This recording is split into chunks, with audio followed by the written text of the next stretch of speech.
What qualifies as religious or faith accommodation in the workplace? Well, there's actually many different kinds of faith accommodations, as there are many different kinds of faiths and faith practices. One of the more common happens to deal with religious holidays, though.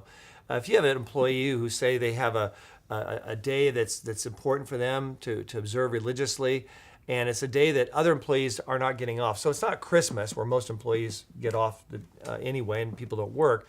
But it's a holiday of a minority faith.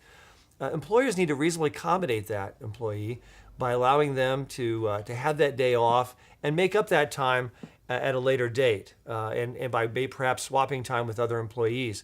That's a reasonable accommodation. An unreasonable accommodation, though, is insisting that they have a day off when an employer cannot reasonably accommodate them without an undue burden. For example, there was a case dealing with an employee right around Christmas time. It was very busy. It was a retail position. All hands were on deck, and this employee insisted on having some days off. It was too much of a substantial burden upon the employer, and the employer eventually prevailed.